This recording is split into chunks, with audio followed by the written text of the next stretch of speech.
చింతమనేని చేతగాని తనానికి దిగజారుడు తనానికి ఈ కేసు నిదర్శనం.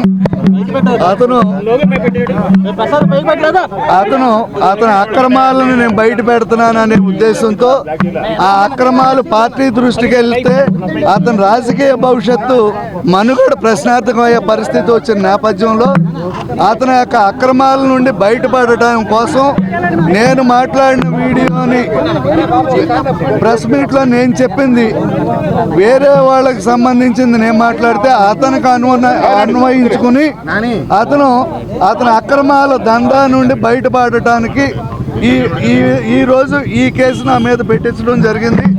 నిజానికి విజువల్స్ అన్నీ కూడా ఉన్నాయి, హల్చల్ చేస్తున్నాయి మీడియాలో. నా ఇంటి మీదకి అతను వచ్చి దొమ్మి చేస్తే నా మీద కేసు కట్టడం అనేది చూస్తే పోలీసుల యొక్క అచేతనమైన స్థితి, చేతగానితనం తేట తెల్లం అవుతుంది. ఈరోజు ఎవరైతే ముద్దాయి ఉన్నాడో ఒక అఫెన్స్ నేరం చేసిన వ్యక్తి ఉన్నాడో ఆ వ్యక్తులకేమో రాజ మర్యాదలతో పంపించి ఎవరైతే ఎఫెక్టెడ్ మేము ఉన్నామో మా మీద కేసు పెట్టి మమ్మల్ని రిమాండ్లో పెట్టే పరిస్థితి ఈరోజు ఇంతకన్నా దురదృష్టకరమైన సంఘటన నాకు తెలిసి ఈ రాష్ట్ర చరిత్రలో లేదని అయితే నేను అనుకుంటున్నా.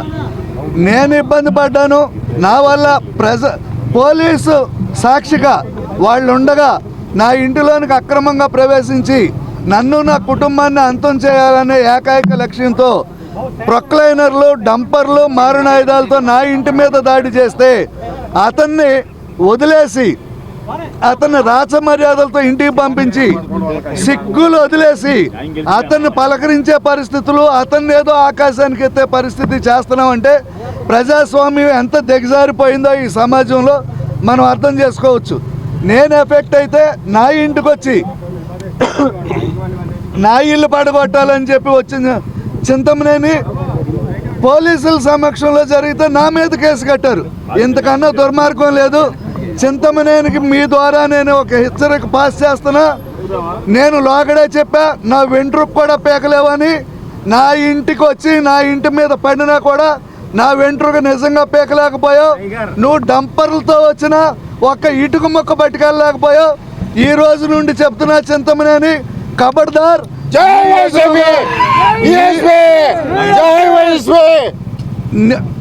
ఖబర్దార్ చింతమనేని విముక్త దెందులూరు నియోజకవర్గం కోసం నేను పోరాటం చేస్తా. ఈ పోరాటంలో పార్టీలకు అతీతంగా, కుల మతాలకు అతీతంగా ఎవరు కలిసి వచ్చినా కలుపుకుని వెళ్తా.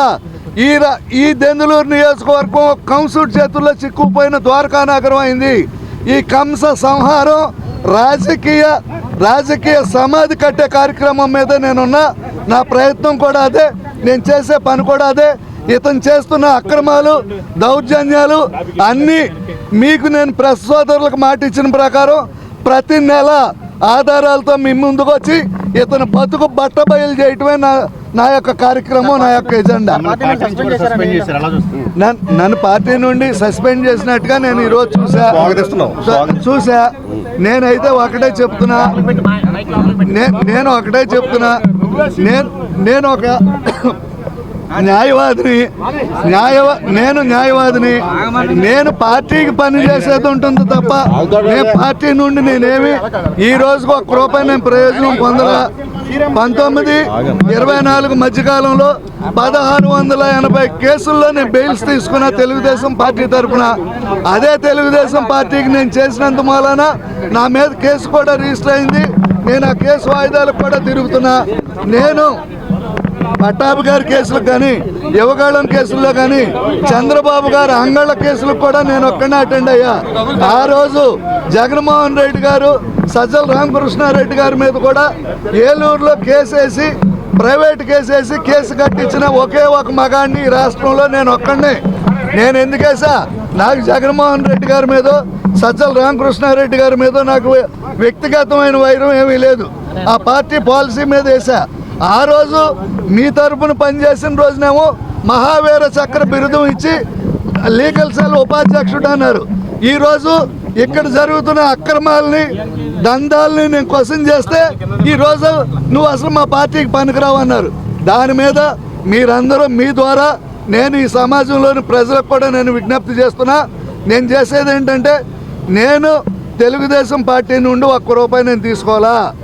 నేను చేసిన ప్రతి కేసుకి అయిన ఖర్చులు కూడా నా సొంత డబ్బులతో చేశా. నాకు ఒకే ఒకటి ఖర్చు పెట్టింది ఏంటంటే, నేను అంగళ్ళలో మదనపల్లికి వెళ్ళినప్పుడు ఒక్క ఫ్లైట్ టికెట్ ఒకటి పెట్టారు తప్ప పార్టీ నుండి నేను ₹1 తీసుకోవాలా. నేను ఈ పార్టీ కోసం ఆ పార్టీ కోసం కష్టపడ్డా చేశా. ఈరోజు నా అవసరం లేదనే భావం ఉంటుంది పార్టీకి, నన్ను సస్పెండ్ చేసి ఉండొచ్చు. మాకేముంటుంది, లాయర్గా మాకు తగ్గితే ఒక క్లయింట్ తగ్గుతాడు, ఇంకో క్లయింట్ వస్తాడు. మా వృత్తి మాకుంది, మేము వృత్తి చేస్తున్నాం. నేను రాజకీయం చేయలా, రాజకీయ పదవులు అడగలా, నేనేమి పదవులు పొందలా. కనీసం ₹1 నేను ఫీజు పొందకుండా నేను పార్టీకి సేవ చేశా, నిస్వార్థంగా చేశా, నిజాయితీగా చేశా.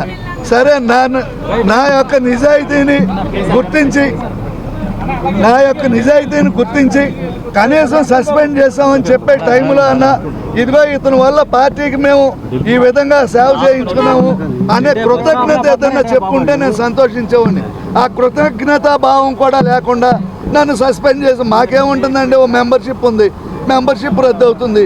ఇంకా ఫ్రీ బర్డ్స్, నేను ఇంకా విచ్చలవిడిగా ఈ దెందులూరు ఎమ్మెల్యే దందా బయట పెట్టి ఈడి యొక్క అక్రమార్జన లోగుట్టులన్నీ బయటికి తీసుకొచ్చి ఈ దెందులూరు నియోజకవర్గానికి పట్టిన పేడ విరగడ చేస్తా.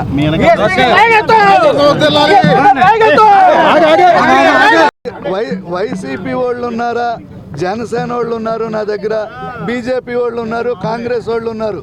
నేను యాజ్ ఏ లాయర్ ఉన్నా. నేను పార్టీ ఎఫిలియేటెడ్ నేను కాదు. తెలుగుదేశం పార్టీ మీద అభిమానంతో నేను అవన్నీ చేశా.